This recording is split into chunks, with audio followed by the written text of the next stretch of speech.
emerging. All the Aboriginal people as the traditional custodians of the land. We acknowledge the Aboriginal culture and spiritual connection with the land, sea and sky. We acknowledge that this is and always will be Aboriginal land. Welcome to week 2, everyone. Thanks for coming back. Just a quick update from me today. You might have noticed we've got this really great resource. We've got quite a large Buddhist library at the centre. So if anyone does want to use it, it's available to our members. Membership's just $50 for the year, plus there are other benefits for being a member. So if anybody's interested or wants to know more, just find me at the break or email me and I'll let you know all the details. Thanks, guys. So, yeah, so nice to see everyone here again. Tonight is today's a very special day all around the world. This full moon marks the Buddha's enlightenment and parinirvana. So he did everything significant based around the full moon. And because he lived in the jungle, so he needed the light, I think. So his enlightenment was achieved on this full moon, and his passing was achieved on this full moon. So all around the world, there's Buddhist practices happening everywhere. So lots of good energy to tap into, and lots of good energy we're giving each other tonight just to be here and practice meditation. So I really appreciate everyone coming together. We got friends on Zoom. We've got Maxine, Tim, Suki, Donovan, Janaki, and April, and maybe a few others popping on soon.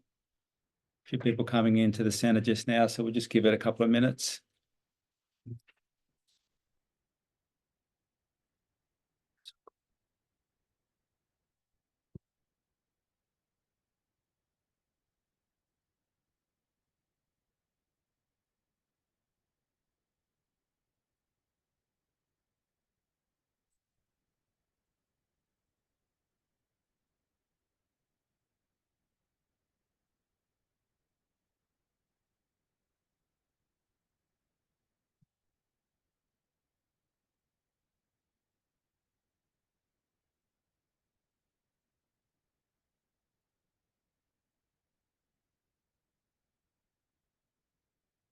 So we start.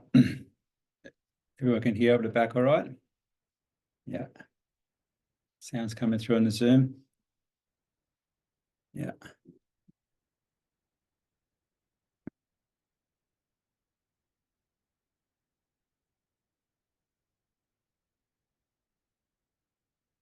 So we find ourselves at the end of another busy day.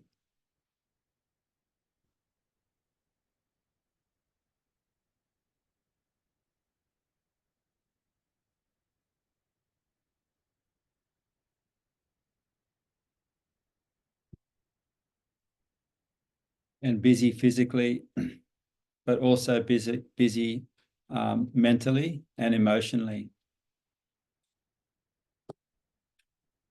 Our mind follows so many different thoughts. And with those thoughts, we get all the emotions, and it all feels so real. And we get completely swept up in whatever our minds become occupied with. So this opportunity to let those waves settle back into the ocean. So we're not fighting with the thoughts and the emotions. We're simply reclaiming the wind that drives the waves. Reclaiming the wind that is rightfully yours. This very precious energy of attention. Mostly we're unconscious of where our attention's going. It gets hijacked by so many background thoughts, emotions, stories. But once we start focusing on this very immediate experience of attention, we become conscious of the very attention. So to calm the waves of this incredible mind, you just reclaim your attention and really directing the attention into this body. And you really feel how the body is responding as the attention comes flooding back in, particularly to the legs. There's a sense of the legs settling deeply within the legs.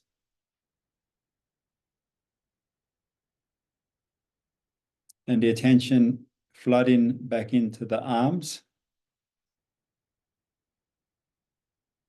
The arms settling deeply within the arms.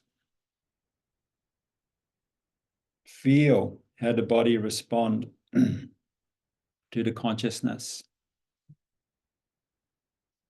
The back, settle within the back. And the head, it become completely centered within the very head.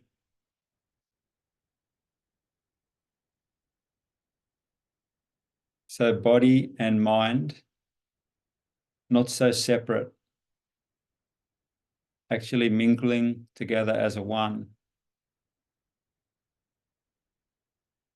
Coming back into the state of presence, state of simplicity, state of stillness, and complete ease. Don't have to do much, just remain conscious, aware.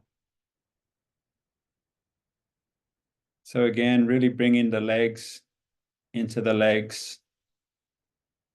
Feel the arms with the arms.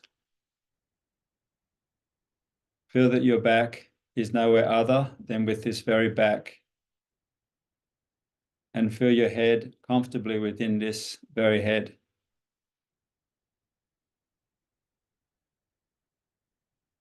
This sense of relief and ease when body and mind together as a one.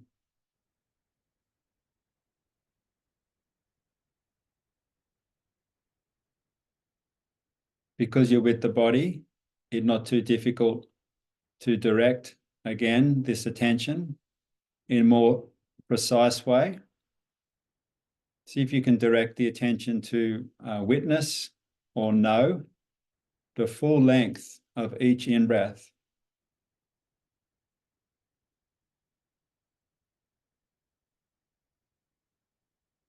So the mind has a task now.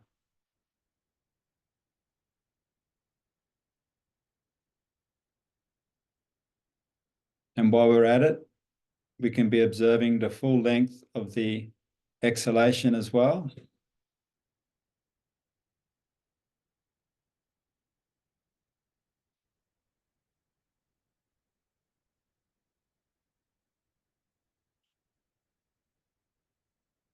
And the mind feels very safe when it is with the breath.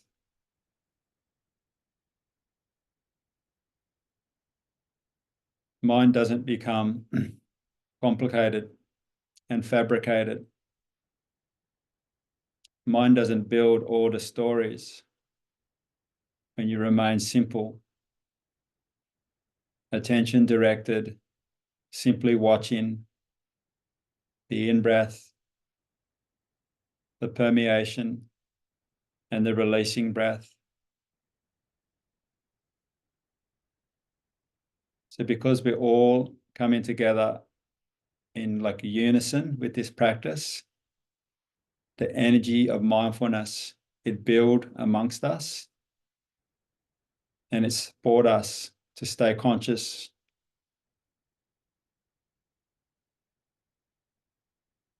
Absorbing, permeating, releasing. Deeply connected with the body. Remain conscious in this, directing the attention in this way. Feel the support from each other, the sanctity of the room that we sit, the blessed energy of the full moon, and all the goodwill amongst the humanity, all the prayers and well wishes and good deeds. Be open to and receptive. So absorb in, like a breath of fresh air, all the good things on the in-breath. You feel positive energies permeate your whole system, and then naturally releasing any physical tension with the out-breath. Can even start releasing this held emotional attentions. Of course, we're releasing the ceaseless mental tensions.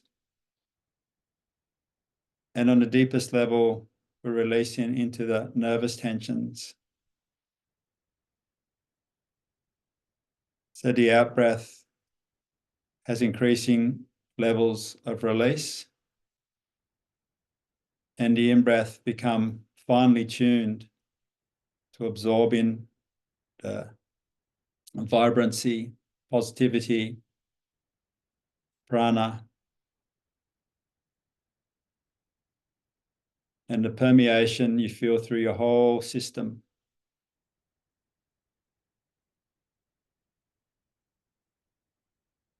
We just continue this way for a few more rounds of breath.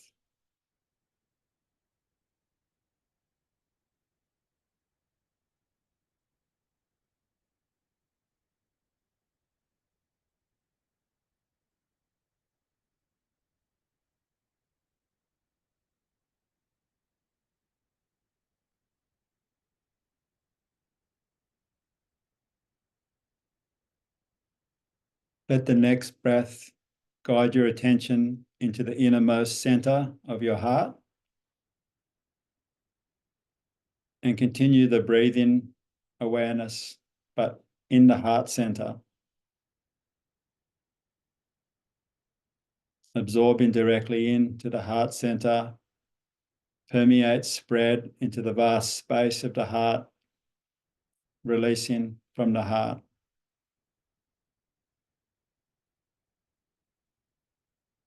The heart, such a pure space, sometimes visualized like beautiful lotus flower resting on a calm ocean, or beautiful colored light, or some aspect of divinity that is very personal to you, or simply open space. But there is a sense of curiosity and awareness, reverence to observing this dimension that we're calling heart. And you feel the warmth or the openness, the energy of the unconditional loving kindness. And just let it to spread, pervade your whole body, all your thoughts, emotions, nervous systems.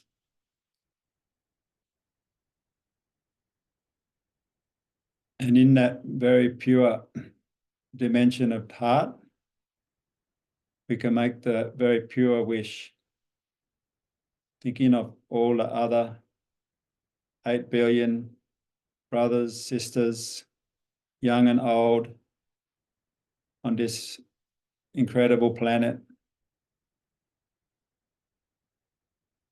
wishing that everyone could become free of whatever troubles they're experiencing and come into a state of peace and ease, joy, freedom. So make the highest wish for all beings. We can include in all the animals, insects, all the beings that we can't perceive with our six senses.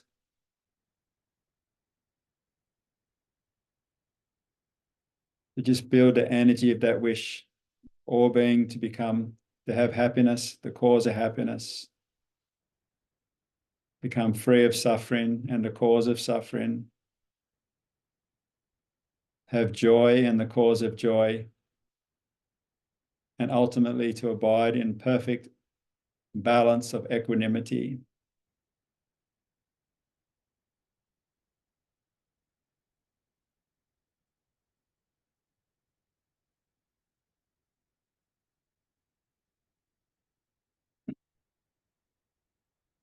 So we establish in whatever little efforts we can make in our practice tonight, we're connecting it with the ultimate well-being of all living beings.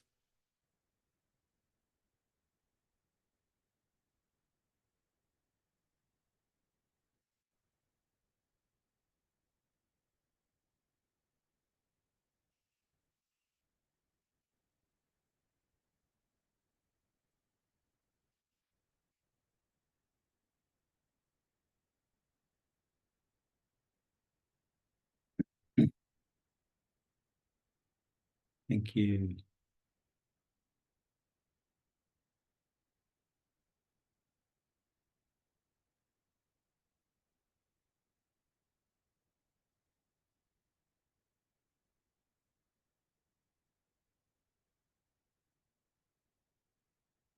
So while we're still sort of in the state of meditation, I just give a brief summary from last week.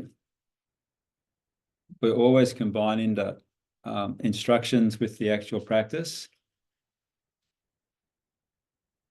So the sort of basis of the practice of calm abiding is that we're learning to recognize when our mind is caught up, we're catching it. And we're noticing when we're caught up in all these thoughts and emotions, that we have this habit of adding more thoughts and emotions, more waves to already busy mind. So we can make the mind more wild. But we're making this link that these waves, they need the wind. So rather than fighting with the waves, the thoughts and the emotions, we're learning the skill of the mind, and we're just getting the attention. And when my mind's uncomfortable, it's racing too much, it's too busy, I just direct my attention into whatever's happening. If I'm driving the car, I bring extra 10, 20% of attention into driving the car.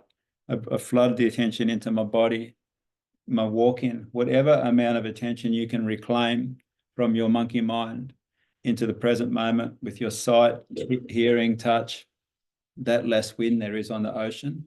And naturally the waves start to settle. You just have to give it time. So then this discipline, you have to keep repeating it, not because you're forcing yourself, because you feel how good it is. It's so much better to feel collected and centered and present and stable, because when we become stable, when there's less waves, the mind becomes clear. And when the mind's clear, it's just a better way to live. So this practice of mindfulness is how it works, We're always working with our attention, and the attention's always getting mixed and caught up with the thoughts and emotions.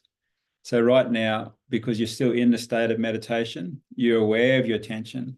You're aware of how precious your attention is, how it nourishes you. So you're not going to let it go to the monkey mind 100%. You don't need to give 100% attention to what I'm saying. You keep a bigger portion of it in your own body, and it's constantly just pulsing and feeding your own body. And your body's responding to that with a sense. If the body would speak, it would say, thank you, thanks, this feels great, I feel supported, because all day long you've been elsewhere. and I've been so nervous without you. This is the body speaking to the mind. But now you're home, I feel like I can relax. And the mind's saying, you know what? I've been pretty edgy as well. I've been missing you all day too. So the two are meant to be together. And what we want to start to recognize is the naturalness of this, you know? We feel best when we're completely connected with our body after being in the ocean, after exercise, after getting home, laughing with good friends. There's no sense of being caught up in our head or split or not present. So deeply grounded, connected with our body, then you become connected with your senses as well, our sight, our hearing.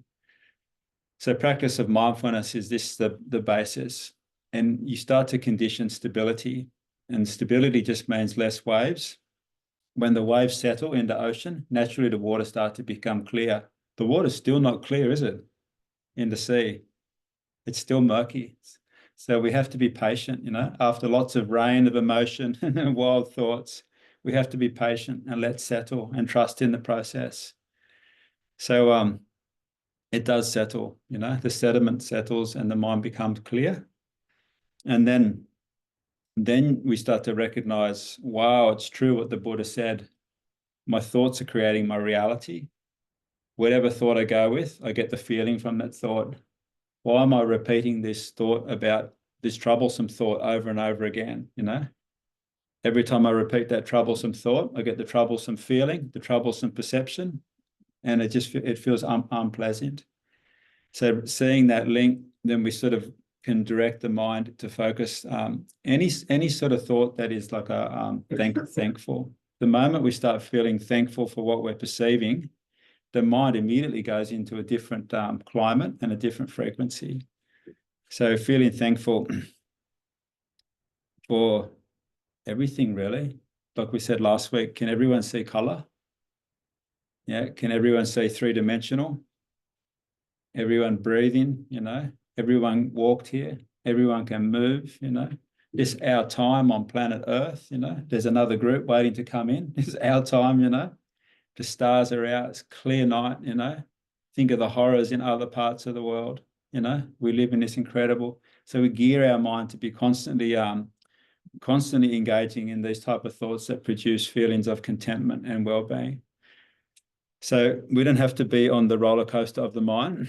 The mind is willing to be shaped. In Buddhism, they say mind training, shaping the mind. So we all, like I said last week, in kindergarten, they should have said, little ones, you have a mind. It will become the cause of every happiness or every sadness, you know. Know this mind, you know. You have to know this mind. If we get hypnotized by the outside world, thinking everything good's out there, everything scary's out there, we're like fool, you know. Everything is reflected from within the mind, you know. We have to come to know this mind to experience happiness and to be free of suffering. So for quite a lot of people in the West, this is new information, but so many cultures were raised from the get-go like this. So obviously we have an interest to be here and sharing this knowledge together. So keep it simple. Keep this 8 weeks super simple. Don't get lost in complex theories. And if I start getting too complex in the way I'm explaining, pull me up, because this practice is not complex practice. It's one of grounded, earthy, present with your body. The joy that I spoke about earlier starts to come when you see how it helps others, because in a family unit, in a friend circle, we all get flighty at different times. But if you can hold presence in your body, in your aura, with your gaze and your listening, it helps other people's waves settle as well, you know. You can help other people's oceans calm just by being present and calm, not trying to give answers and fix things, just holding presence, you know. So the sooner we start engaging in that way altruistically, then you see the joy and the greater benefit of the practice. So I think already in this world, too many words have been spoken, you know. So it's more about presence, what's really going to help people. And the last thing we touched on is that Buddhist philosophy is that the heaven or the nirvana or the Buddha or the great peace, it's not separate from you. It's actually the intrinsic nature of your mind. It's the pure nature of your awareness. So it's just that it gets covered by the cloud. So don't think that always searching out there is the way, you know. It's actually in here where you start to get the wisdom. It's within, you know. It's like coming home to oneself and really feeling that. And that has to be, that's not really an intellectual thing. That's a really felt, intuitive knowing, you know. And so there's a great deal of trust that's growing in oneself. A lot of the thoughts that we're caught up in are blocking that, you know, because a lot of the thoughts we have are very critical to ourselves, hard on ourselves. We're not good enough because we're raised in a competitive society. So we're caught up in this mirage of thinking we're not adequate, we're not good enough, we've got to keep striving, we've got to get more.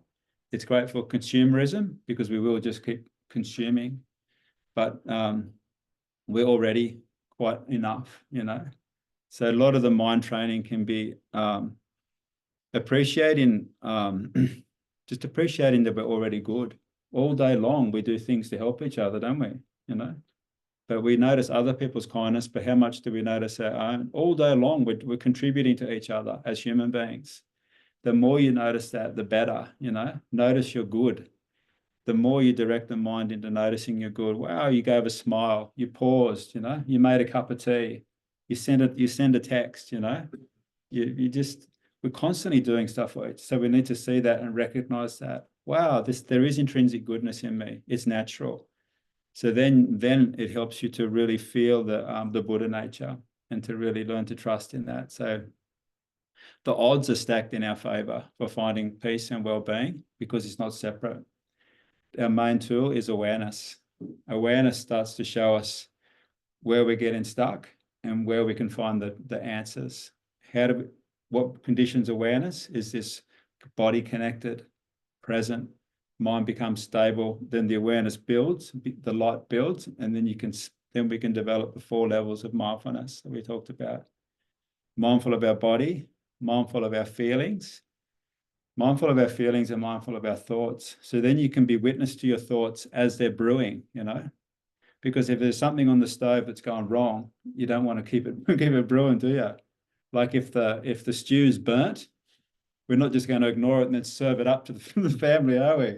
We're going to get big rejection, you know. So if something's burning on the stove in our thoughts, it's cooking, it's festering, you see it. You go, I don't want that, you know. It's just that we're not seeing it. We're not stupid, you know. It's just that we're not seeing how negative our thoughts are, that we're eating the wrong thoughts, you know. So the mindfulness starts to show us, well, generally mindfulness of feeling is easier than mindfulness of thought, because that's like the smell. Something smells wrong here. And there's the thoughts create the feelings, remember? So if the feelings are starting to feel unpleasant and tight and whatever, stressful, there must be some burnt food conditioning that. So we can look at that, you know, and we can go, okay, here we go. Done this 10 million times before already, you know. Today. Yeah. So it's not really esoteric. It's just awareness, and we can choose. And we've got a default thing now. It's appreciation. Appreciate that I'm doing my best today. Everyone's doing their best. Oh my God, the sky's blue, the grass is green. I live in Australia. This cup of tea tastes amazing.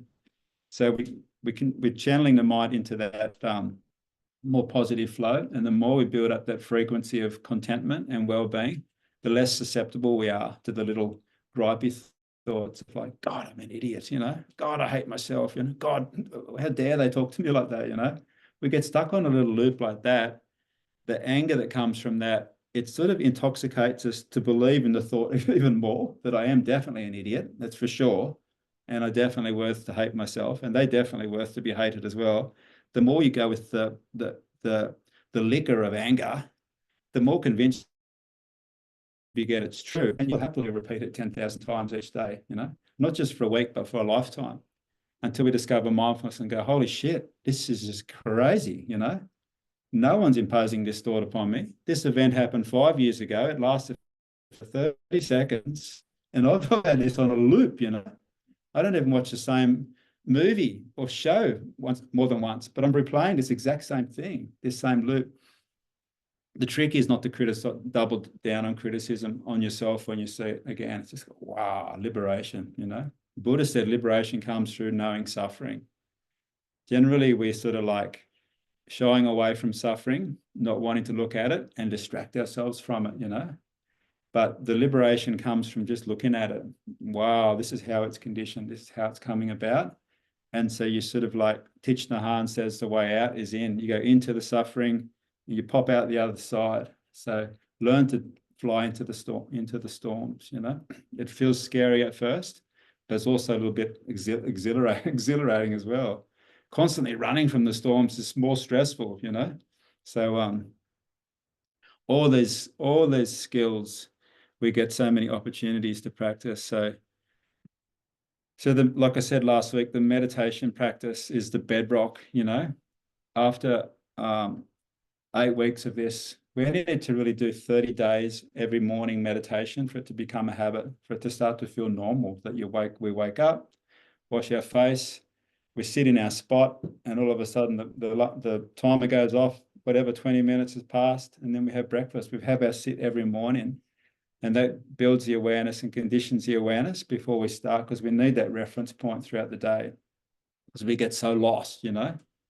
Average person, 80,000 thoughts a day. It's just catching ourselves over and over again. So the meditation practice we teach in over the next couple of months, it just sets us up for success and shows us directly how to ground into the body, how every thought we choose has a feeling, not just a felt sense, but an energy in the body. We can make ourselves feel awake or tired based upon the type of thought we're having, you know. Like if you just think now, this will never come again. This moment will never, ever come again. With these people in this time, in this center, under this moon, is never going to come again, you know? This is just fleeting, you know? If you condition your mind like that, you come out of complacency and the mind can feel very wakeful. But if we think, oh, when's the chai coming, you know? When's the break, you know? We condition the lethargy, don't we? And tiredness. So it's amazing. Buddha said our whole reality is getting created by the thoughts we're choosing. So let's do a little bit of the meditation. So in your booklet, you have reflections on calm abiding.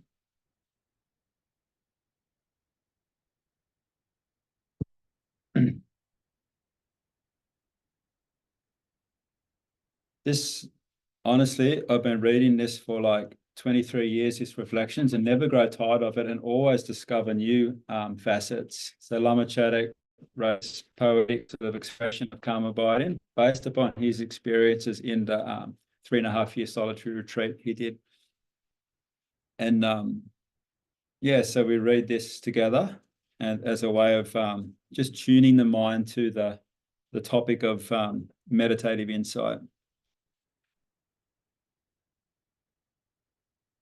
I assume all you guys have got the PDF printed off, yeah, or booklet at home. And then I've been making a slight change. Instead of saying my mind is long lost, we can say, oh mind, you long been lost in your search of happiness. Because the way of taming the mind, they say, is not like beating it or more heaviness. It's like wisdom and compassion. So we have to have compassion towards this mind, you know, and wisdom, you know, like we will help a little kid lost in a shopping center, you know. So that energy of compassion that we would extend to a little kid with the insight of knowing how to really help, those two things we have, that's the sort of, that's the way to approach the mind when you want to sort of like direct the mind. If we like in our normal way of like, oh God, I've got to get all this stuff done. This is not right. That's not right. And got to do this for the house and this for the people. And then now I've got to tame my mind as well. You know, if we take that energy into the mind, the mind's not going to like that, you know. There's like a different approach to the mind, you know, tender, and very insightful, you know, and the mind will like that, you know. It'll be like, oh, you want to know me, do you? Just been like terrorizing me for years, you know. That's why I'm like, the mind's like scared of us, you know. So, oh mind, you've long been lost in the search of happiness. Oh mind, you've long been lost in the search of happiness without realizing how transient all things are. Seeing the unsatisfactoriness of real life experiences, I will not let my mind wander outside. Turning back the forces of harmful habitual inclinations, hold firm to the peace and tranquility within. I rejoice the store of joy I have discovered, the happiness of observing the calmness. Let this clear, luminous nature of the mind not be overshadowed by my habitual tendencies. Abiding in the natural calmness of the mind, let me see all perceptions as nothing but mere reflections, neither grasping nor rejecting any sensory perceptions. I shall see them as ever ripples and waves of the sea of my mind in deep meditation, and absorb them into the ocean of clear mind. As I focus my mind to sit in the correct meditation posture, let the physical self express a deep yearning to experience the calm, still, and spacious nature of the mind, and transcend the problems I have with this body. The incoming breath brings in all the positive things outside me and permeates the whole nervous system of my body, like the rays of the morning sun dispelling the darkness. It soothes the pain and temporary discomfort. As I retain the breath, let me sustain the vital energy of wakefulness and alertness, enabling me to let go and forgive the past and to enjoy the fresh manifestation of this bare moment.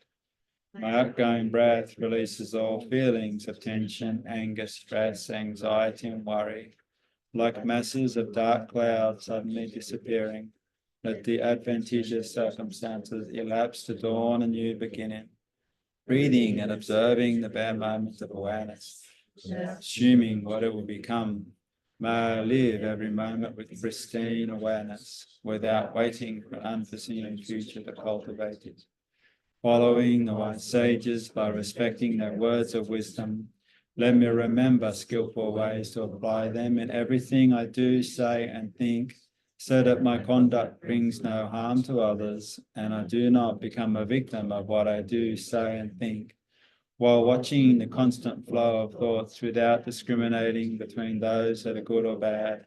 Let me neither be overjoyed with my meditation nor depressed by my lack of concentration.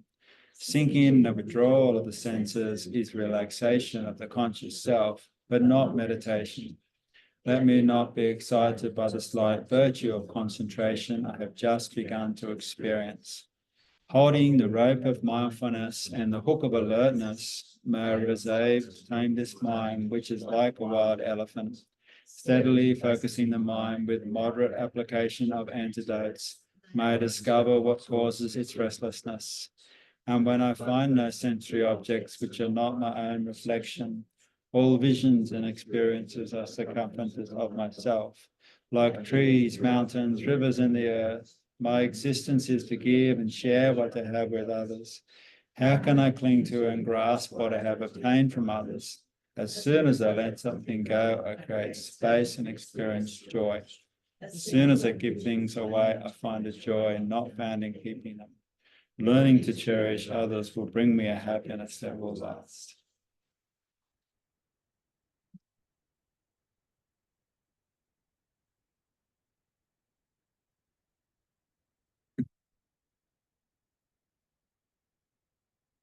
So it's always good to tell the mind what the structure of the meditation is, to be clear before we start, because the mind's normal habit is just to wander, meander, just meander. Like when you meander through a market, just meander. Don't know where you're going to end up, do you? Oh, that looks nice. Oh, that smells good. So our mind is in the nature of meandering. So just to know that is an advantage already, because you're trying to tame the meandering mind, So don't be too heavy with it, Just know that it's a meanderer. And then, but also know that it's good for this meandering mind to be really connected with the body, okay? And that there's 7 points of the posture, from the legs to the hands to the back, to the shoulders and arms, the neck, the mouth, and the eyes, that we're just guiding this meandering mind to establish itself within the structure of the body. So the body is like a home for the mind, and the mind is pretty familiar with that, but you just keep guiding it up and down. And so to know the purpose of that is crucial, because then you have your intelligence, everything's just, this is why I'm doing it. And you're not annoyed when you find the mind's drifted off. You bring back and just keep scanning the attention through the body. and feel how the body helps to hold the energy of the attention until the two start to come together as one, and you start to feel like a mountain. You start to feel balanced. Your energy start to feel good, you know. So this is a process that you can't get through medication. No one can hypnotize you to do this. You can't. The only way to do this is your own active process, and then it starts to gel. And then within the way of engaging with this process is doing, knowing, seeing, feeling, fully present, doing it consciously, knowing exactly where the mind is. That's key. That's mindfulness. Knowing the mind is conscious, knowing where it is, seeing. Like, how do you gauge where you're at? You see in your mind's eye, you see your back, see your arms, see your chin, see your eyes, and you feel, doing, knowing, seeing, feeling. So even saying doing, knowing, seeing, feeling helps to wake the mind up in the meditation, because your attention keeps falling asleep. Have you noticed? You scan, it's vibrant, and then just some collapsing happening. You're just not doing anything, you know? Doing, knowing, seeing, feeling. So we're training the attention not only to abide, but to abide like vividly and with presence and effort. And last week I touched on the elements, and many of you have done the course already, know about the elements. You can relate to your body as earth, water, fire, air, and some people really feel that's supportive, because earth is how we feel grounded, isn't it? And so we are made for earth. So you feel into the dense parts of your body, your earth element, the solid aspect of your body. And as you feel into that, you feel that this earth in you is no different from the earth of the whole planet. And you can feel incredible stability when you connect with earth that way. And then you feel into the fluid aspect. And the water in you is no different from the water from the sky that's been falling, and the water in the rivers and the oceans. You feel an immensity of water element balancing in you. If the mind's feeling dull, you tune into the fire element, the heat, and it's no separate from the heat of this atmosphere, the heat of the sun. It's so immensely powerful. And then the air element, you can tune into that around the gaze. And the airs have so many subtle layers. So the more you notice that subtle movement of air in your body, the more it helps to calm the mind.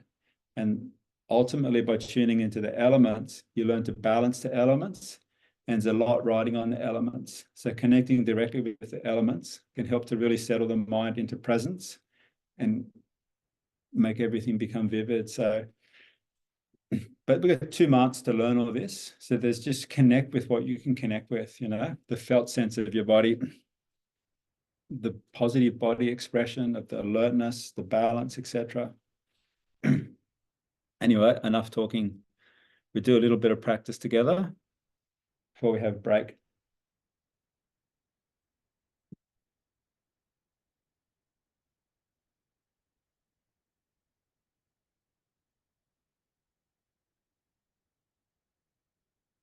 So forming the body into the 7-point lotus posture, otherwise known as Buddha Varachana posture, form posture.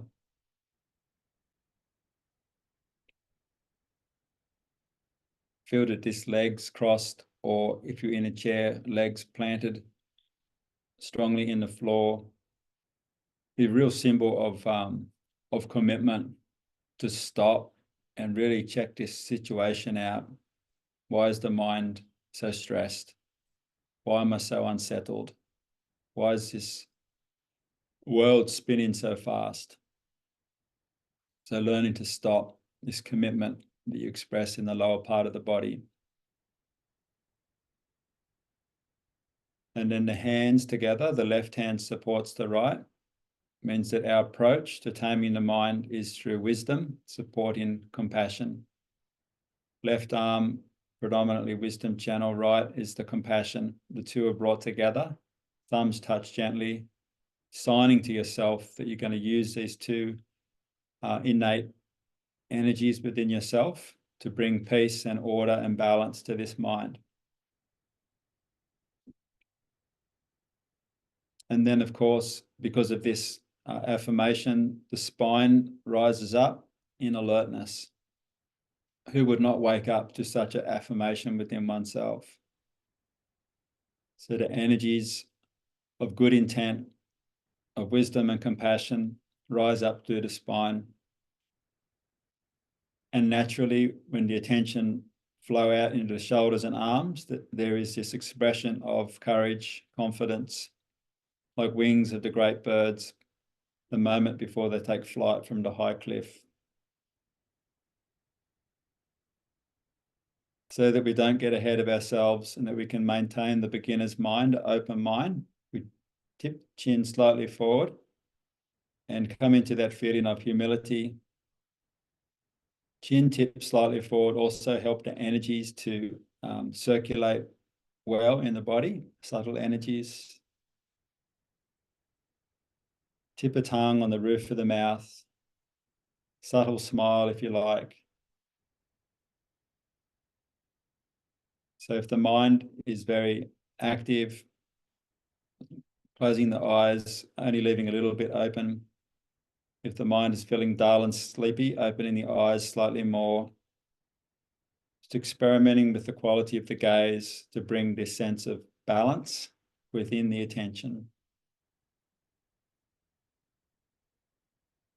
So this meandering mind, we're directing this meandering attention so that it can establish itself, become stable and firm, and can start to recognize the brilliance of its own light, consciousness. It's just not recognizing its quality yet. But if you keep with this process of scanning through the body, establishing the attention in the body, the mind starts to reveal itself to itself. So just trust in the process. When the mind wanders, bring it back. Doing this consciously, knowing where your attention is, seeing in your mind's eye, and feeling the body responding to the energy of attention. So we just engage in this process together for a few minutes.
So now that you're feeling the consciousness is well within the container of the body, and the energy of the body, energy of the mind are mingling together, see if you can notice more subtle reference point is this rhythm in the body, this rhythm of inhalation,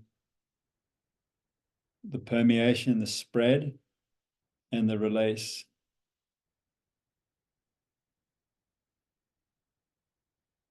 So the mind has to watch with more attentiveness, more accuracy. So there is this sense of interest towards the breath. And the same thing is doing it, knowing, seeing, and feeling, fully experiencing the in-breath, completely with the experience of the permeation, and completely with the experience of the releasing breath. Not trying to block or fight with any other thoughts. Let them come, let them go. But just prioritize this attentiveness to this life-giving breath and feel the energy to come from the oxygen, how it brings energy to the body, it permeate, fill you up, feel the release of tensions and out-breath. And there's a sense of eagerness to again absorb in the next in-breath, permeating, spreading to all the parts of the body that need that support, releasing, shifting, letting go.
So try tuning the in-breath a little bit more, like tuning into all the amazing forests, mountains, rivers on this planet, all the good energy they bring. Tap into that aspect of nature that give you the particular inspiration, whether it be the stars or the desert, the great oceans, big waterfalls, special places you've been. You just connect in your mind's eye as you're drawing in the in-breath. You feel the energy from these places. You feel that the prana. The prana follows a clear intention. And permeate, spread, feel it restore your body, nervous system. And naturally the out-breath is releasing the like stale, stuck energies, shedding. And the mind is tuned to the nature, absorbing the in-breath. You do make each in-breath creatively effective, Buddha said, with your thought, you're creating your reality. So make it inspiration, permeation, relief.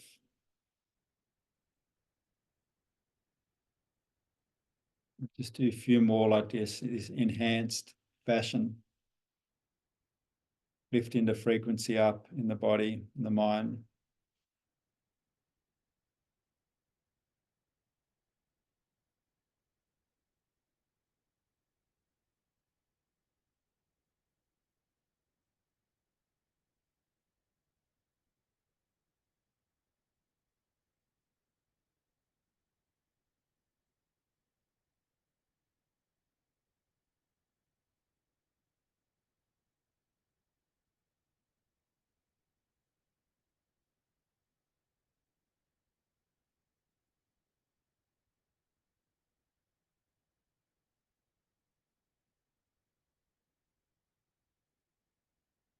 So then finishing up the last round of breath in this way.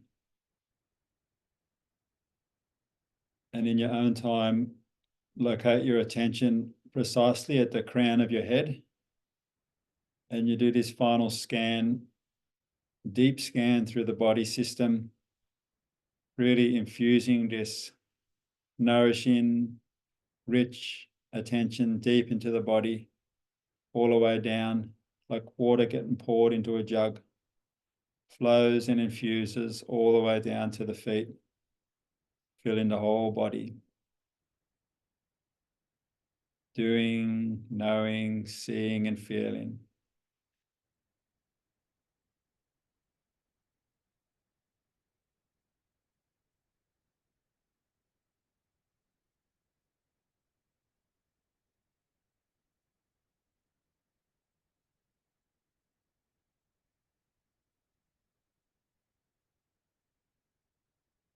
Very good.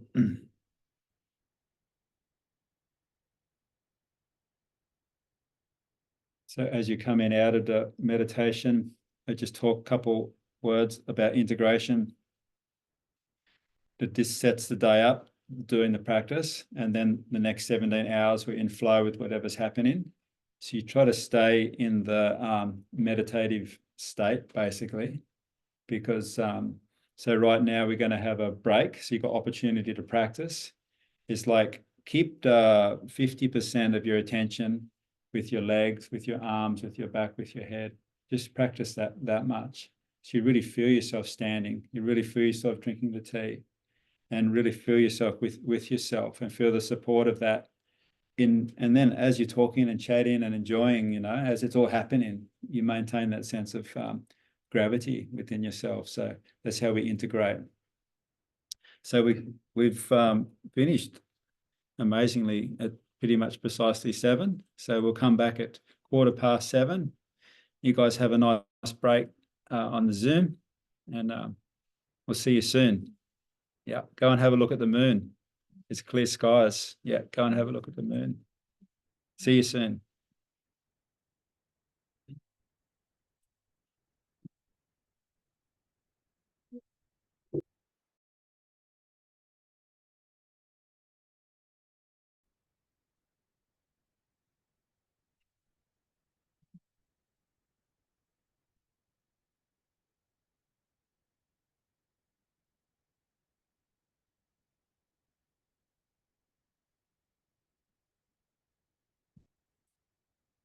So just repeating this analogy that's given often when we're receiving Buddhist teachings, how to really play our part as the listener is how well we receive the what's being transmitted. So there's 3 pots. So the pot has to be the right way up to catch the water.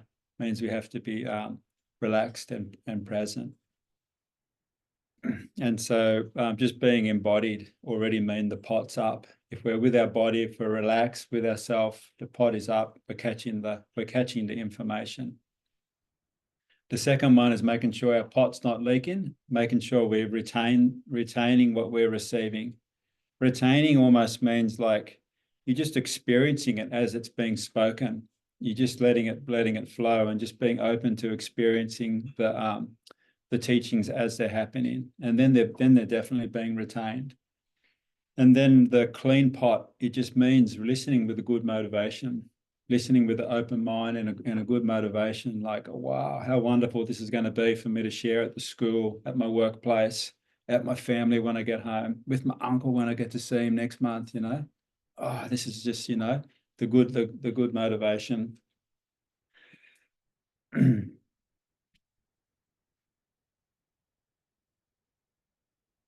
So moving on from the foundation of our mindfulness of our body, the second foundation is mindfulness of our feelings. So what awareness is starting to show us that the problem that we're struggling with, whatever problem it is not really the situation anymore. It's a thought about the situation, you know. Whatever we stay sort of believing that, oh, my life's like this because of what happened back then, we're stuck in that cycle, you know. But as soon as awareness starts to reveal, actually, I'm suffering because of this thought I have about the situation. It's not really the situation anymore. Quite often people feel like really heavy because of what happened to them. Why do you feel so depressed? Oh, this happened to me 5 years ago, and that's why I feel like this now, you know? But is it really that thing that happened that lasted 30 seconds? Or is it the repeated thinking about that over and over again? What is actually directly impacting you more? Is it the event? Is the event still impacting you? Or is it this thought that you keep rolling about the event? And that thought that you interpreted from the event, we could have taken any number of angles of the event, couldn't we? But obviously we were hurt, we're emotional. So we took a pretty hard line thought about the event at the time, pretty emotive sort of thought. That's the one we kept. That's the angle we kept. I was hurt. How dare they hurt me, you know? Sort of a bit of anger in there. So we kept that version, you know? We didn't take another version. And that's awareness is starting to show us we're suffering because of the thoughts we're having about things. And it is so liberating because then we can change it, you know. We haven't worked out time travel yet. We can't go back in time to change events, but we can change the thought we're having. So recognizing that feelings that we're experiencing, they're just coming from an immediate cause of the type of thoughts we're rolling is really, that's where we want to get to with our mindfulness of feeling, how dare they have spoken to me like that? Oh, hang on, let me check that out. Actually, there's the thought, how dare they? Say how dare they a few times in your head. It rolls you up, doesn't it? How dare they to me, you know, like that thought conditions anger, doesn't it? You want to produce anger, just say that, how dare they to me, you know? You can condition anger very easily, you know, but we don't not come in here to learn how to condition anger, are we? We learn to decondition anger. We're expert at that one already, aren't we? Or guilt, God, what's wrong with me, you know? I should have known better, you know? Should have. As soon as you say should have, you can condition guilt and shame real easy. But we're not here to learn how to do that one either. We're to decondition that one. So all those feelings that plague us and make us feel heavier than we really are as beings, they're all conditioned by these wrong thoughts. And the more we go into those thoughts, the more you get the liquor of the intoxicating emotion that goes with it, the more you believe into it. Oh, I was wronged, or I'm bad, you know, or the future's looking bad and terrible, you know. The more we go into the fear, the anger, the guilt, the more you buy into it. No one can convince you. No one can convince, even your best friends can't convince you that everything's okay. Past is past, you know. It's just that's just a sort of a silly sort of thing, you know. So the intoxicating nature of the emotions that come with these thoughts is why we get stuck. But awareness that's building is starting to show us this. And then, yeah, we're just seeing that, witnessing that is so liberating. So when you ask yourself, why am I practicing being present with my body? Why am I practicing being present walking and taking this meal consciously? Is to build this awareness. So this awareness can start to stabilize and illuminate all this phenomena in me that's been plaguing me and causing dramas. At the same time, we've got to build the stock of positive emotions and positive feelings, positive thought, because if we've got a lot of damp in the house, a lot of mold, we've got to bring the sunlight in, haven't we? You're never going to beat the mold if you don't open the curtains, you know. So we've got the sunlight of positive thoughts and positive emotion, double down on those, you know, double down on those, because it makes the frequency of your mind, your emotion, so much more able to cope with the niggly self-recriminations, the guilts, the shames, the angers. They don't last as long in this positive climate. So that means, okay, well, if every thought I'm hooked up with, and I'm hooked up with a lot of B-grade thoughts, I know it, but what about the positive ones?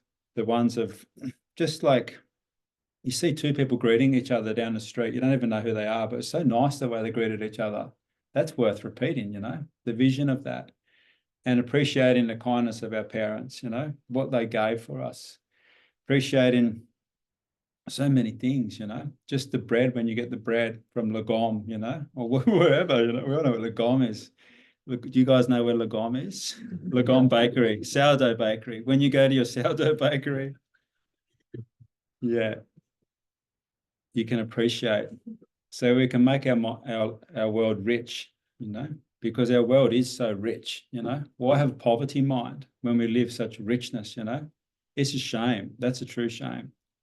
If we have poverty mind, if we think we haven't got enough in this, you know, we've got to take ourselves aside for half a day, sit in meditation and just hang on, you know, compassionately with insight, redirect our minds.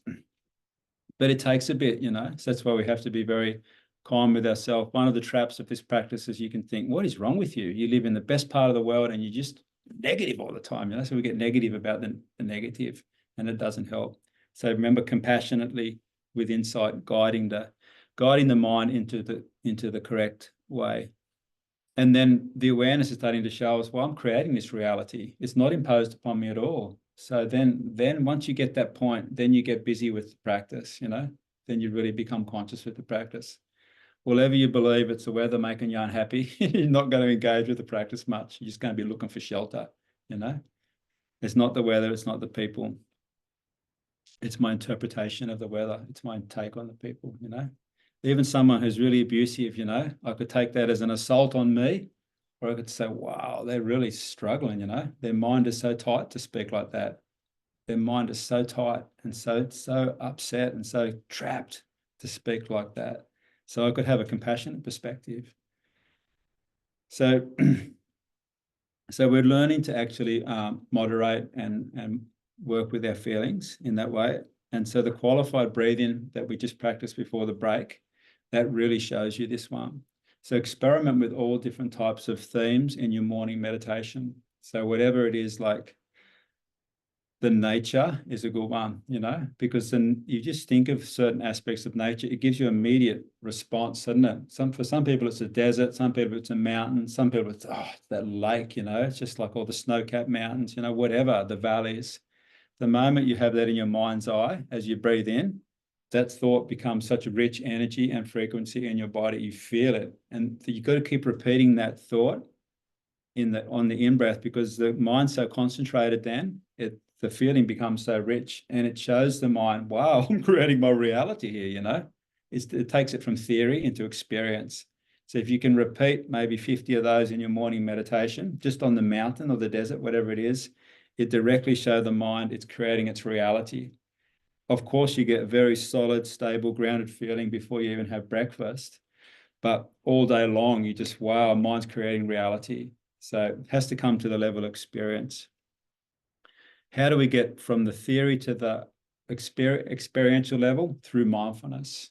So we need the mindfulness practice. So keep with the qualified breathing. And then in one retreat or one weekend we did with Rinpoche once, someone said, what do you think about Rinpoche when you're focusing the qualified breathing? And he said, oh, well, right then I was just thinking about the affection that my mum and dad have for each other, you know. That's what he was focused on, the affection of his parents have for each other, you know. And then someone said, how long do you focus that? And he said, until the mind starts to go dull. And then I pick something different. So we can all find things to tune the mind to. But the main thing is that you really reveal to the mind that it's creating its reality through this process of picking a thought with pretty single point of concentration and watching the feeling just emerge from the concentrated thought. Because this was happening all day long, 80,000 random thoughts, not all of them positive. So we're constantly doing that and not aware that we're creating this mixed up, muddled up, sort of terrorized type experience.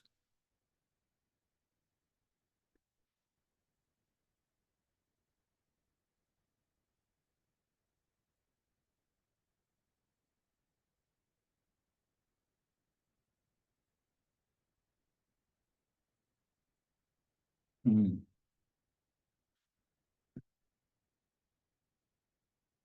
And so the practice is saying, come home to yourself, be with yourself.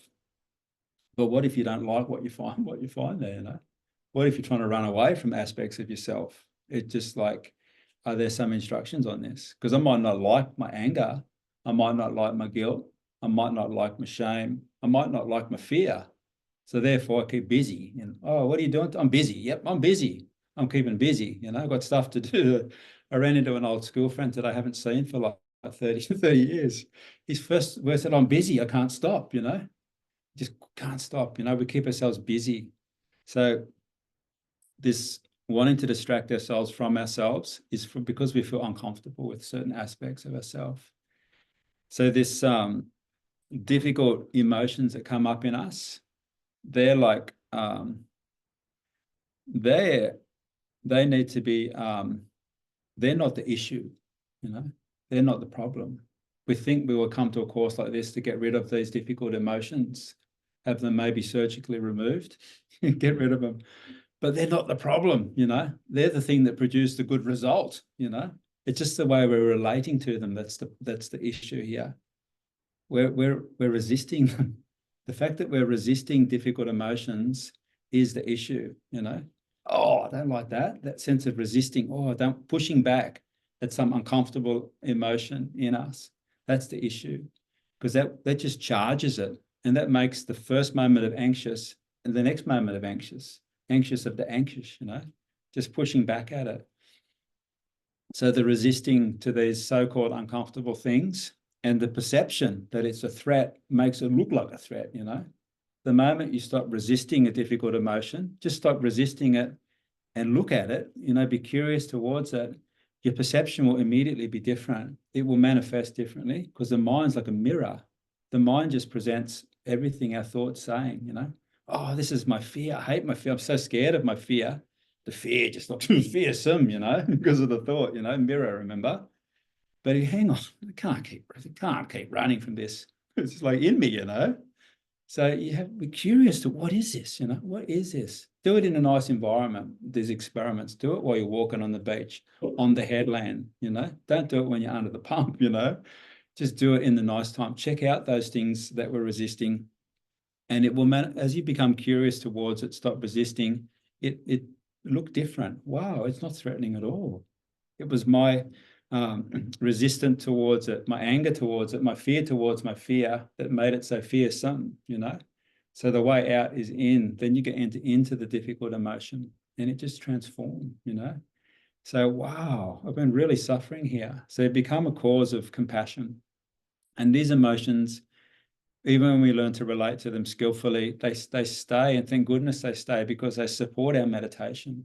They're amazing object of awareness. Our awareness can grow as a result of observing these difficult emotions. Our awareness can become stable and bright. And we hold these difficult emotions in our awareness. Our awareness can hold everything, basically. So then you're relating to it opposite. So you relate to it with compassion. Wow, And where do we transmit the compassion from? From the heart. The feeling of just, oh, this needs a lot of love. This needs a lot of tenderness. Because I've been bracing against it for years, That bracing against it is a type of hostility towards myself, type of rejection to some part of myself, Trying to find peace, but rejecting all the emotions I don't like and no chance, So learning to notice basically how we resist these difficult emotions and how we perpetuate them. The first step we've already taken care of, because we can't really blame anyone else for them anymore, because it's our thought, isn't it? But that's the main way we perpetuate it. They did this to me. It was the way they spoke. It's the way they behaved towards me. It's why I'm suffering today. But actually, we've already decided that's my thought about the event. It's not even them anymore.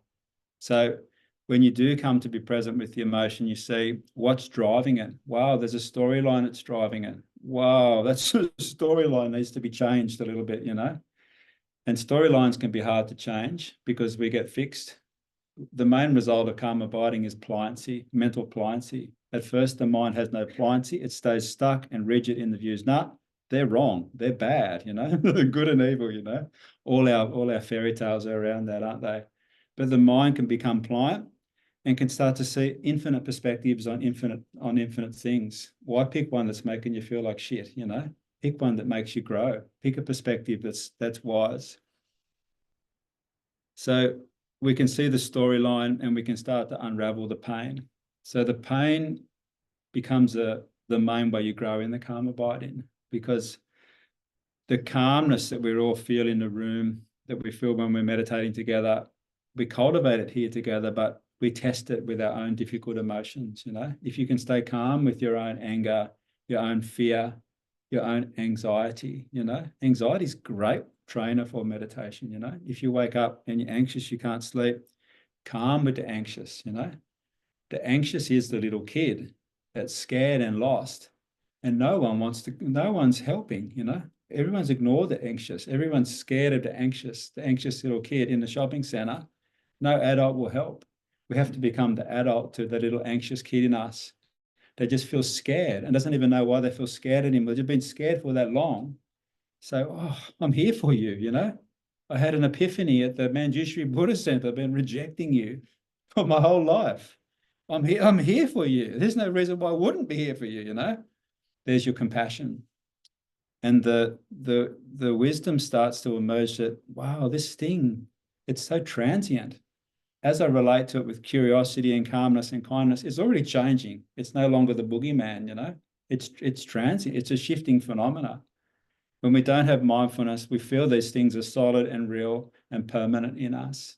So mindfulness, so the relating skillfully to difficult emotions, we enhance our compassion to ourselves, we enhance our wisdom into the reality, and we build our awareness. So that's why if you did manage to get all your difficult emotions surgically removed at some mind-bending new lab up in Sydney, you'd be disappointed at this point, because that's the manure that we grow the lotus. What are you talking about? I got rid of them all up at the lab. I've got nothing left, you know, but there's no object to grow your enlightenment with. The enlightenment's grown from relating skillfully to suffering. Buddha said, look, his first statement was, look, guys, there's suffering. There is suffering. No one wanted to face that. Even back then in mystical India, everyone's chasing some heaven somewhere, some nirvana. Let's get to some pure land, some Shambhala. Buddha had to take a deep breath and go, look, there is suffering. It's just it's intrinsic, actually. It's just like salt in the ocean, you know? It must be known. The fact that you're rejecting it is why you're suffering, actually. Just stop resisting it. Look into it and let it transform you. And so, then you find the liberations. So Lama Chadak gave another beautiful teaching many years ago about don't look for one big nirvana, look for the mini nirvanas. Every time we look in this way at difficult emotion, you can experience liberation. Wow, you know, I don't feel scared anymore. I actually feel peaceful. Wow, I made a friend with my fear. I don't feel upset anymore. That's the nirvana. That's the liberation. So the liberation doesn't come from trying to outrun the emotion. It comes from turning back around and going into the difficult emotion and coming out the other side and discovering how fine it is and how much bigger you are as a result of that. So that's our wealth. All our afflictive emotion is our wealth. And the issue isn't that I have depression, anxiety, fear, guilt, shame, anger. It's that I'm just not relating to them skillfully, you know. So don't reject them. Learn to turn towards them. in your own time, in your own time and your own space when it feels right, Remember compassion, not force. Particularly on the beach is the best place, or in the bush, because you walk in, the nature is just sponging all the tension out of you anyway, The nature's just there supporting you. So when those emotions come up, there's nice time, isn't it? Look at it, Look at it with curiosity and interest and kindness, and watch how it changes, because nothing's fixed and permanent. So this amazing insights, vipassana, they call it.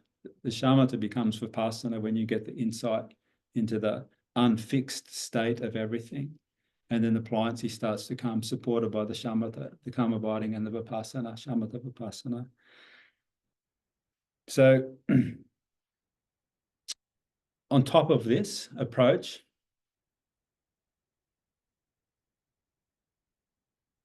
when we feel depressed, when we feel anxious, when we feel overwhelmed, when we feel unsure, confused, immediately try to remember, wow, this is the confusion of the whole of humanity. This is how every human get the depression. Every human through time immemorial get the anxious and the fear. And then you immediately universalize it and become an incredible cause for compassion, because ultimately our compassion has to extend beyond just ourselves and our family. It got to extend to the plight of humanity, the plight of all living beings, because the more objects of compassion your mind reaches out to, the more strength the compassion will grow in you. And the energy of that compassion is what liberates you from all fear and troubles.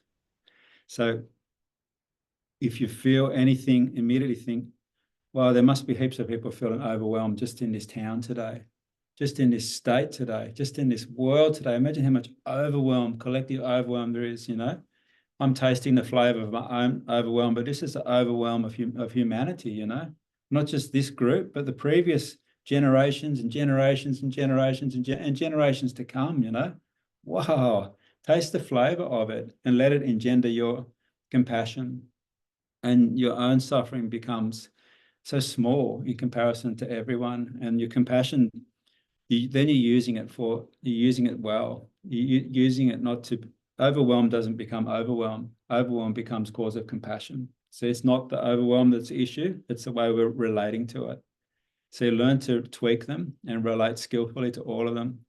Obviously, to do this practice, we need mindfulness. We need to be present. Most of this happening in the background. We're rejecting all the difficult emotions and just charging through our day, full of caffeine and sugar, trying to get to the end of the day so that we can zonk out, zone out, We're missing all the opportunities. So when you're present, you notice a lot of stuff going on. 80,000 thoughts a day is true, So much inner ocean. I saw an awesome Lunig cartoon a couple of days ago about his ocean is within him. He's the inner sailor. So much going on in there. So if we're present, we've got so many opportunities to practice. Yeah.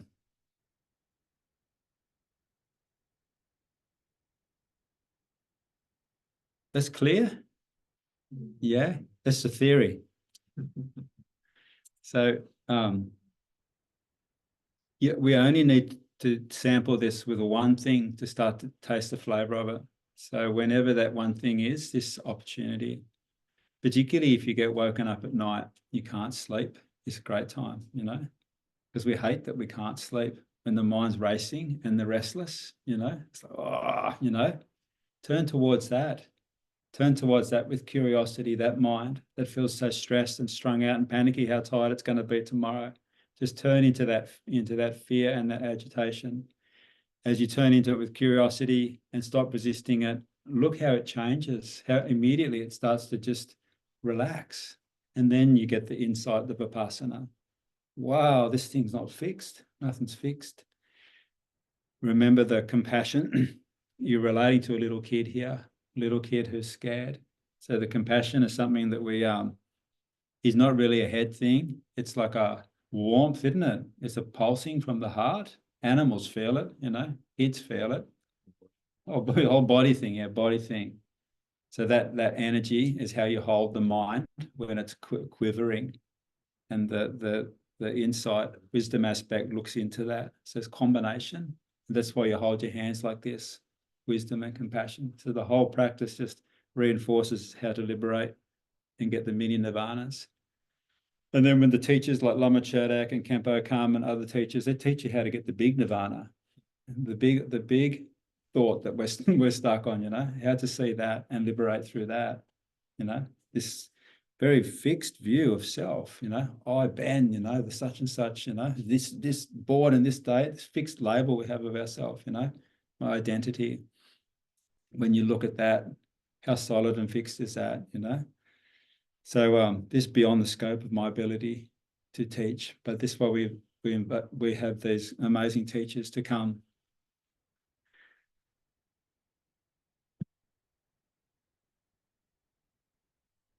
So when we're working with our meditation, we can use the painful sensations in our physical body to train this even further.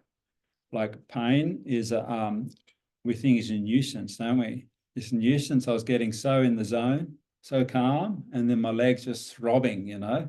What a nuisance, and my shoulders throbbing, you know? So pain, we've got to understand that, again, we're rejecting pain. Pain is part of human life, you know? To reject it is like we already signed the contract, didn't we? You want a life, pain, you will have pain come with it. It was in very fine print that we just ticked. So pain comes with life. So does anyone here not have pain, you know? Everyone on the whole planet has pain, but we just kid ourselves thinking we have painkillers, you know? Lazy boy chairs, $10,000 bed that vibrates with 5 layers of memory foam, you know? Padded car seat, soundproof, so comfortable, almost asleep at the wheel. Thank God the thing drives itself, you know? As if pain's a problem, you know? Massaging shoes and clothes and like food. It's just crazy, isn't it? Our society is an escape pain society. But, you know, we only grow through staying stoic and calm with pain, don't we? Look at the previous generations of all our grandparents who fought in the wars, you know, different caliber, eh? What the pain they had to endure and what the qualities that brought out in them.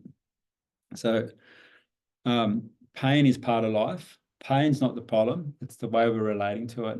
We're rejecting it. We think we can outfox it and outsmart it. The resistance. Notice how we resist the pain. Oh, stop, relax the resistance and look into the pain. So then in the meditation, you have a throbbing leg and you have your reaction towards the throbbing leg. Try to see the two parts of it. It's not all in the leg. It's the way my mind's hating on it. So then let the throbbing leg be the throbbing leg for a moment, and then just look at the reaction towards it and calm the reaction. Remind your mind that is natural part of life, pain. And in meditation, you experience lots of pains called purification. Because you stay conscious and present, all the trapped emotions, they start coming out, and the trapped emotions, they're popping out and they need to come out. So you thought your leg was fine, but why is it throbbing? It's all the trapped emotions or the hips throbbing. So you see it as purification and it deepens your calmness. Stay calm with the sensation. And then you can downplay it is another thing, because the mind that's perceiving pain is normally escalated. This is off the Richter. This is crazy. They didn't put this in the brochure. This is insane. You know, when's he going to ring the bell? My back's throbbing. I can't move. There's people around me. This is intolerable, you know. That's what you discover when you look at the reaction. It's flipping out, you know. It's okay, mate. It's okay. It's just the back. The legs seem fine. The head seems fine. Everyone else has probably got stuff going on too. To the downscale the reaction, you know, it's probably purifying some anger, you know.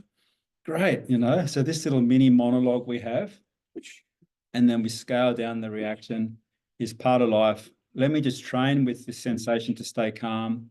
I'll give it the compassion.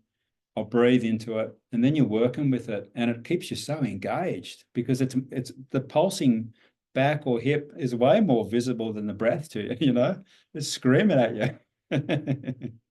So you can meditate with the hip and then they just integrate everything, you know, and then breathing into it, do the permeation where the pain site is, ground zero, let it break up, and then the out breath, just shifting that trapped energy out like that. So don't reject the opportunity to work with the pain. So we have the meditation on pain. Let's have a little look at that now in the booklet.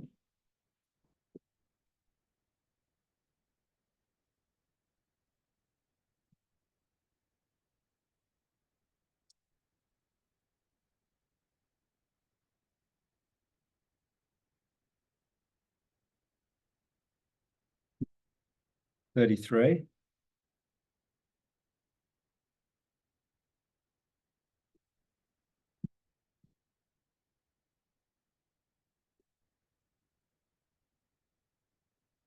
So this, again, Lama Chodak, he just create this sort of poetic verse for us to just completely flip the way we look at pain, you know. Let's actually elevate pain as a role of a teacher, you know. We have so much respect for our teachers in life, don't we? We go and see our teachers and we learn from our teachers, you know. We're really respectful to our teachers. We're not rejecting our teachers. So this whole verse is like, how about looking at pain as a great teacher, as a great friend? So maybe we just read this together, and we can just pause for a few moments, let the words sink in after each verse. Pain will bring me onto the path of cultivating inner strength. It will teach me the skills to accept and to see how it rises and falls. While paying it, pause.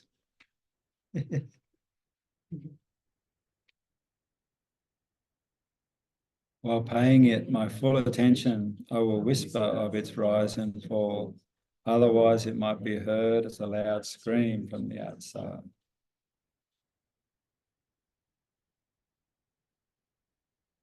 Seeing the rise of pain will show me how to search for methods to heal and to realize that running away only deepens the pain.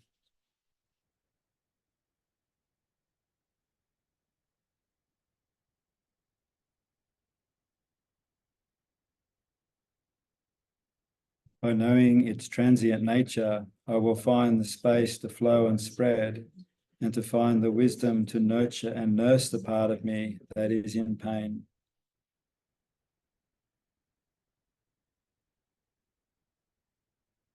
Pain humbles my arrogance and crumbles my attachment to health. It reminds me of the fragility of the body, and it purifies my negativities.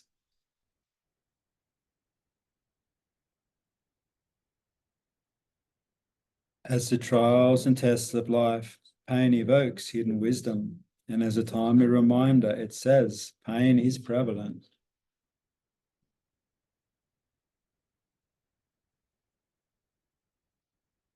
Observing my own pain opens my heart in a compassionate way, and I experience a burst of compassion towards others with more pain than me.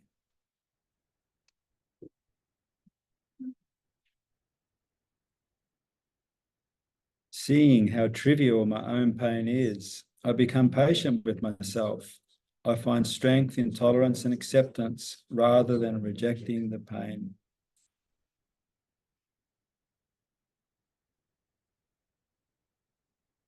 I feel gratitude to those who care for me as a loved one.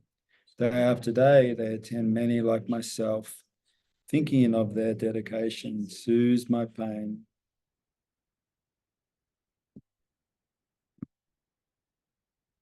If I can skillfully deal with my own pain, I will gain the strength to overcome it. Let my pain radiate rays of goodwill and peace to illuminate the darkness of sorrow and ignorance.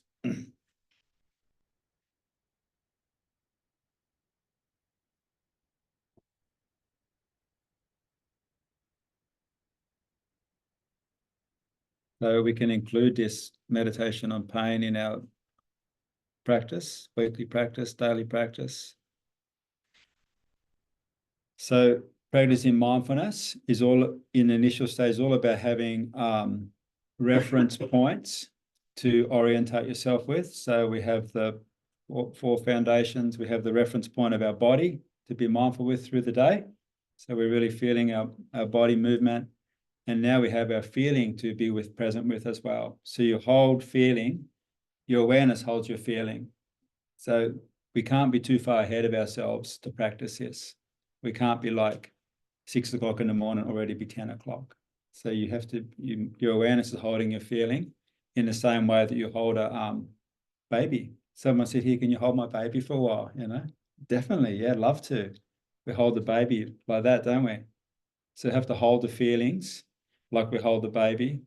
And the awareness holds the feeling with the loving kindness, with tenderness, and with the wisdom of of one who's older, who knows. So you hold your feelings, and then you're curious towards them. You're tending to your feelings, and then you're practicing mindfulness of feeling throughout the day, and then you're watching them. You can see them transform, and we can see how relating to them calmly is the truth of the teachings. That the problem is not in the feeling; it's in the way I'm relating to them. And be patient. In the reading, it says, it built my patience, because we've been whipping up a storm with this wild mind for a long time, eh? If the storm's blowing on the ocean, the swell's going to come for days, thank goodness, you know. But the swell of our emotion is going to come for days, for a long time, you know, because we whipped it up, you know. But now we learn how to transform the energy of these difficult emotions. We're rejoicing that these difficult emotions come, because we need them to have compassion to ourselves, and then understand compassionately to others. It liberates us. So hold the body in your awareness, hold the feeling in your awareness. When you look into the feeling, you'll see the thought that's creating a particular feeling, and you might like to change the thought if it's making it uncomfortable. If it's burning the stew, you know, you might not want to eat that thought, that feeling. You might want to change it, and you can experiment changing, you know. Maybe I just took a certain angle on that situation that was just overly emotional. Maybe my mom was just overly critical at that time. What would be a compassionate perspective? Maybe they were strung out. Maybe they were more stressed than me. Maybe there's more stuff going on for them than me, you know? Immediately we take a newer perspective. We get this energy of compassion that washed away our anger in a second, you know? Nothing clears anger like compassion. Whoa, that was good, you know? So we adopt that different perspective because we get the energy of compassion rather than the energy of anger. It makes sense. Some Dalai Lama says, I'm not sure how much my compassion is benefiting others, but I know how much it's benefiting me. So taking a compassionate perspective is not like letting someone off the hook when they don't deserve it, you know. It's freeing myself from afflictive emotion. So as practicing mindfulness, there's a lot we can do in the day. And so I think that's all been covered.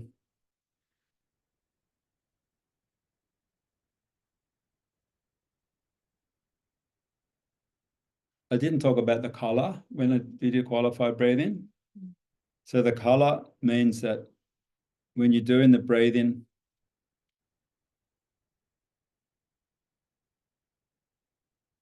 you got options in this practice, you know. The first option for the breathing is just the breath, okay? Just mount the attention on the breath. That might be enough, because the attention needs somewhere to be. Because remember, it's meandering. So you mount it on the breath, inhalation, permeation, exhalation, and then get stable with that and get clear recognition of that, because the mind will keep forgetting. So you have to get that as a basis, and then you start appreciating. You start bringing in that focused thought of the in-breath. Just go, how good's oxygen? You know, has anyone stopped to appreciate oxygen? Oxygen, like oxygen's incredible. You know, you appreciate it when you go to New Zealand or Tasmania. You know, it feels so fresh. But our oxygen's just as good, I reckon. So oxygen, or the kindness of others. So then you're enhancing, you're having a focused thought, a clear thought. It's not just breath. And so then you're experiencing how the feelings are produced, and you're releasing. That's the second stage. The third stage is when you visually connect as well, because remember, doing, knowing, seeing, feeling. So rather than letting the mind go hither and thither with all its images, you just see the in-breath really vividly as like a beautiful, like white light. And you witness the permeation as beautiful, like red light illuminating your whole body. and you witness the exhalation as like a dark blue lapis lazuli light, healing color. And then again, the in-breath of the mountains, the amazing budawangs, white light, the permeation, red light, just really rejuvenating. Dark blue light, shifting all my guilt, my anger, my stress.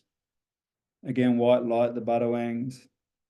So it's so vivid and so real. So doing, knowing, seeing, feeling. So there's nowhere the mind can escape, you know. You've just totally coerced it into such a positive flow. And so that's the qualified breathing.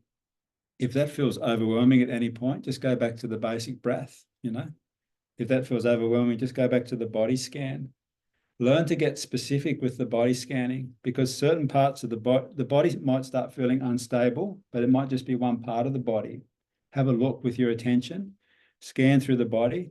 It might just be sort of like a nervous energy in the solar plexus, you know. So they focus the calm attention on the solar plexus and pacify the nervous vata, the nervous energy in the solar plex, and then the whole body starts to be okay. It's never really the whole thing, it's just one part. So the attention can be used to correct any disturbances, and then you can get back to the breath like that.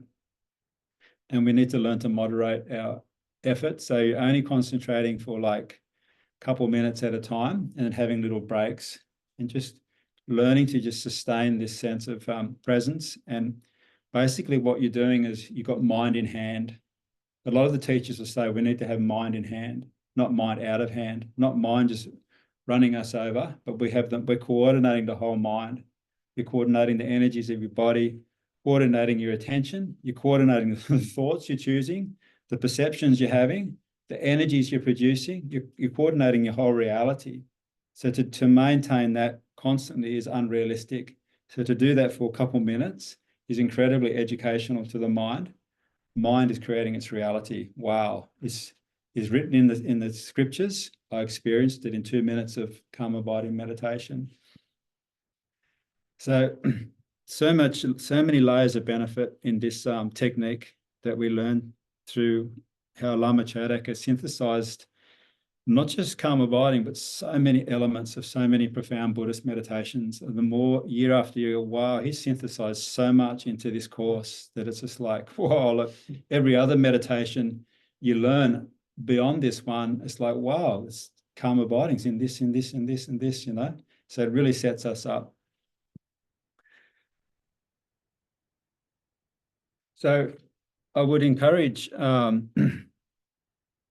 take up this 30-day challenge of sitting every day for 30 minutes, just so that it feels natural, so that it feels like a habit, because we've got to have the habit. That's the only way our parents could get us to brush our teeth all the time. It's, you know, become like teeth brushing. You get up half asleep, you stumble down, you sit on your cushion, you do your meditation. It'll become a habit. So at some point in the course, go, right, for the next 30 days, I'm going to do my minimum. My minimum could be just 5 minutes, you know, 5 minutes a day. I'm going to sit on my cushion or in my chair, rain, hail, or shine, whatever my mood is, because the mood's what throws us. Oh, how did you meditate this morning? No, I wasn't in the mood, you know, mood, beyond the mood. No, next 30 days, I'm just going to sit. And it's going to feel, after 30 days, I promise you, it'll feel weird if you don't. You go, oh, I feel weird, I didn't sit. That's what we want, that feeling of affiliation with sitting. So make sure you've got an inspiring place, a nice quiet spot in your house, and then get into the groove for 30 days in the next 2 months. And then practice this, it's this method of like reclaiming the attention from the scattered mind. When you feel your mind scattered in a million directions, hang on, this attention's feeding so many thoughts at the moment. Don't add more thoughts. Just bring the attention into whatever I'm doing, this body, this breath, this walking, this driving, this eating, this preparing food, whatever. Channel the attention so that, because when my mind was scattered, I had like 5% attention if best. I was pretty much running on autopilot, driving the car. My mind was so swept up. At least bring 50% attention. Wow, yeah, I'm driving. Great, I'm here, you know. I'm walking, yeah, I'm in the ocean, wherever. Bring your attention back into the vividness of the now and keep repeating that. And you start to see that the wildness slows down the more you do that. And then you keep stabilizing the attention all day long. and the mindfulness grows, like the neuro pathways grow, the mindfulness seems to just like build upon itself. So again, at some point in the next 2 months, really engage in this practice, 30-day challenge. And then the third aspect of the homework is qualified breathing that I described then, of witnessing something really inspiring, focusing one-pointedly, absorbing, permeating, releasing. Don't just do it on a cushion, do it throughout the day whenever you're waiting, whenever there's pause, whenever there's nothing much happening, no demand on you, just go into it. Do a few rounds, when you're waiting. And then all day long, you're just showing the mind, wow, you're creating reality. Capitalize on this 2 months. What an amazing group we've got, Both rooms are full. There's people on Zoom. There's so much enthusiasm towards the course.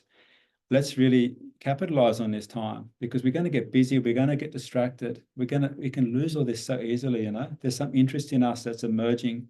Give it the right conditions, and then we can flourish. We can do this. Yeah, no doubt. So finish now with our dedication. Always a nice way to finish the meditations. And if you have got nowhere pressing to go, we can feed you more chai and cake, and we can stay and do the 16 Arahat Puja we're going to do, because it's a full moon. And like I said, so much practice is happening around the world at the moment. So we want to contribute our bit, and we're going to make some light offerings. So if you are going home, by all means, but if you'd like to offer a candle, because so many sad things happening in the world at the moment, if you'd like to make a light offering for whatever's troubling you in your own life or globally, please make a light offering. There's 108 candles, so there's plenty for all of us to make a light offering. And yeah, so we do the dedication now.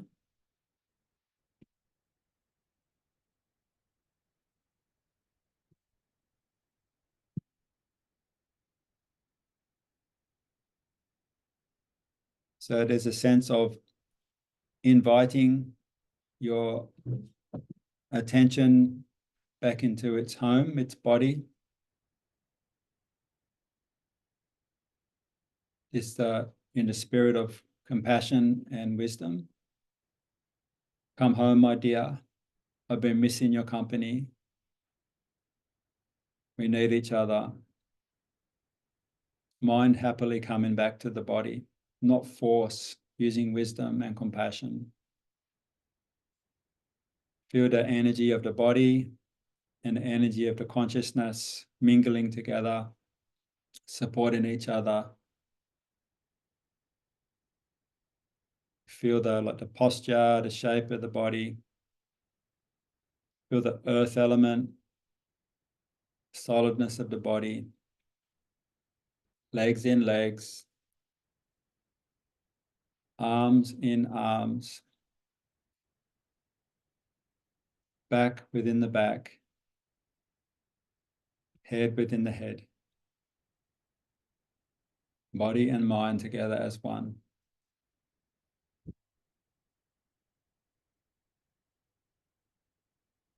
Because you're with the body, the attention can become more sharp and clear by focusing this stream of breath. Essentially, you're maintaining consciousness, every moment aware, knowing. Consciousness builds and becomes self-illuminant.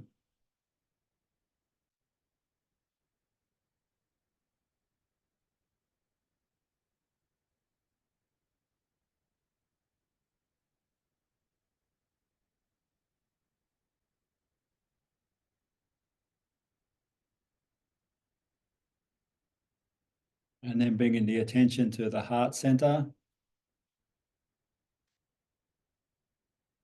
and connect with that, your own wish to be happy, your own wish to be free of suffering,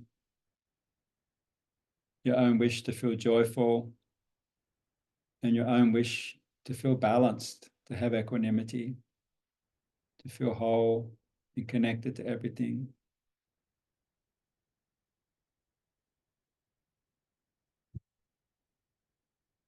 to feel the energy of the heart support you in your wish. Your good heart that may appear like space or warmth, it is all these qualities. Feel its compassion, feel its wisdom. Be aware of the awareness of the heart, incredible intelligence, and let it pervade your whole body. No need to block this good heart. It makes no sense to block such an incredible jewel. You just let it pervade and feel. And then we're connecting the good energy of our own heart with others in the room through the Zoom.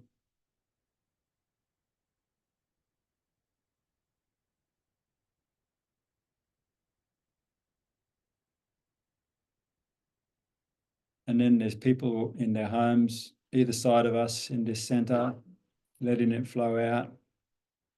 The heart can connect any distance.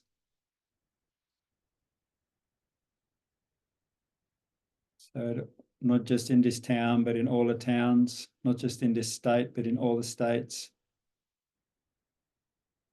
Not just on this island or continent, but in all the continents and land forms. Whether it's daytime or nighttime, letting your heart to connect with the hearts at the very heart level of all the others. 9 billion brothers, sisters, little ones, old ones, and in between. On that heart level, we can connect, offering that goodwill, that strength of heart to each other on this planet. And then this heart of all the animals connecting, because their heart also trembles with fear, and their heart also yearns to feel safe and peaceful and loved.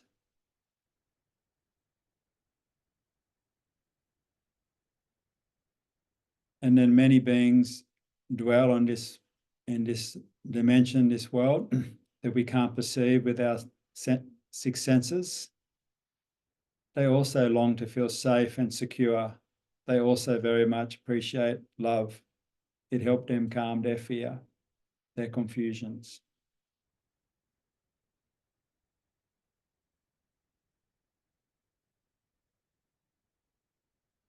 So there's no life that our feeling of loving kindness is not extending to. And then feel this incredible planet, this Mother Earth, beneath us and around us, that holds us, supports us, envelops us, nourishes us, that we've come from and that we dissolve back into. It's so ancient, so old. Its systems are so incredibly complex. So offering this loving kindness to the Mother Earth.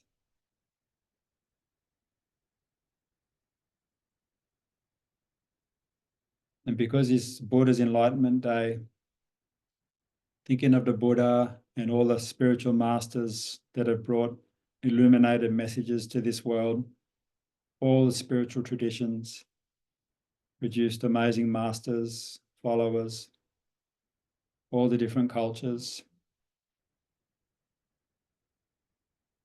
honouring all this wisdom through all the ages. Because we practice in the Buddhist tradition of meditation, look out into the whole universe, understand that there must be countless other lives around all these countless stars, some that we can perceive with our senses, some that we cannot perceive. Extending the loving kindness out to the whole vastness of the universe. There's nowhere the loving kindness is not extending. There's no one that we're not offering that loving kindness and the highest wish to.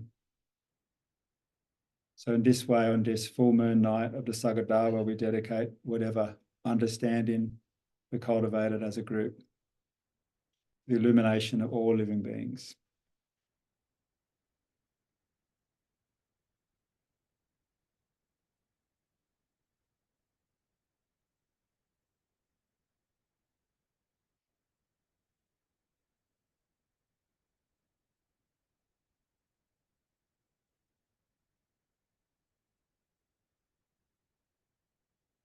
So thank you, everybody.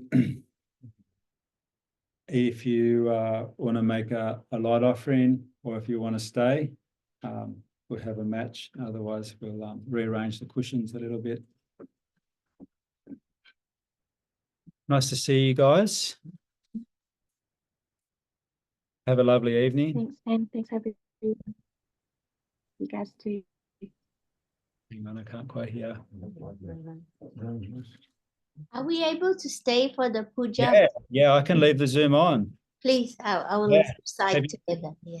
Awesome. Have you got a copy of Arahat Puja? Yeah, last time Oh, during great. the COVID, like you had said. Great. Oh, well, I'll set the laptop up so you can see Please, everyone. thank you. Thank you. Yeah. I will I'll send you a little chat message when we're going to get in close. It'll probably be 15 minutes set up, I think.